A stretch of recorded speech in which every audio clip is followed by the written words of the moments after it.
Pipila ka mga residente sa barangay Kamaman-an sa Cagayan de Oro City mipasibaw sa ilang reklamo. Kung ano, sa na to pinaagi sa live report ni Cyril Chavez. Cyril.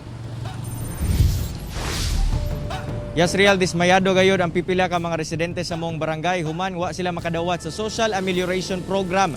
Bisan pa man nga ana sila sa listahan. Ato ka sa city, sa CSWD, kay muna nakapot sa SAP. Ato ko. Pag ato na ko dito, sir, gibalibaran na ko sa CSWD. Kaya wala na ko, no, dili na ko, siya nga, wala naman na din himam sa amo ang kuan. Kay ning cut off naman, inako niya, dili na lang ako makuha, ingon siya nga dili na. Kay nakahatag naman na sa lain. Kalagot og kahiubos ang gibati sa pipila ka mga residente sa barangay Kamaman-an sa Cagayan de Oro City. Kinihuman nga wa sila nalakip sa mga natagaan sa Social Amelioration Program kun SAP Cash Subsidy gikan sa DSWD. Sagad sa mga mireklamo kining mga ana sa listahan apan nangahanaw ang pangalan pag-abot sa payout. Pangutanan nila, nganong alas 9:30 na kuno sa gabi ni adtong May 15 nag-release og kwarta ang CSWD ug barangay officials nga lapas naman kini sa curfew hours. Wala na kuno'y payout sa tong claim nga mga nalista sa SAP.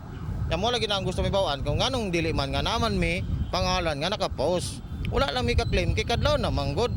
Buntag na gud mi kahibalo. Karon ang mga tanan nagtapok, nagkayusa, mostly na yung mga ngay nangalan, wa kadawat. Kaya ang naitabo daw gihatag daw sa naa didto nga panahon. Tubag sa CSWD nga aduna gayud sila mga sayop nga nahimo, labi na sa distribution process tungod kuno sa kakulangon sa manpower og oras aron dili maabtan sa deadline nga gitagana sa gobyerno.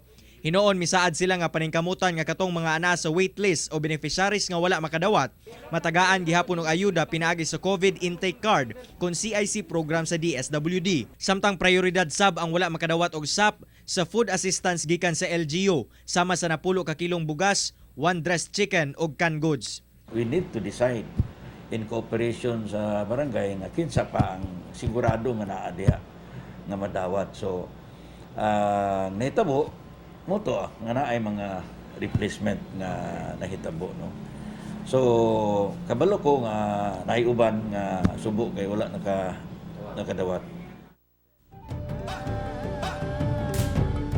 Real, nanawagan sab karon ang LGU ngadto sa mga Cagayanong nakakuha og SAP bisan pa man dili sila kwalipikado nga iuli ang kwarta ngadto sa gobyerno aron di sila mapasakahan og kaso og mapriso.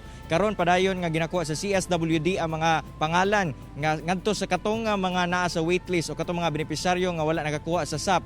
Tungod aduna sila ginapaabot nga guidelines nga kung asa posibleng mahatag ngadto sa mga benepisyaryo ang kwartang gipang-uli sa mga dili kwalipikadong nakakuha sa SAP. Real. Okay, daghang salamat Cyril Chavez.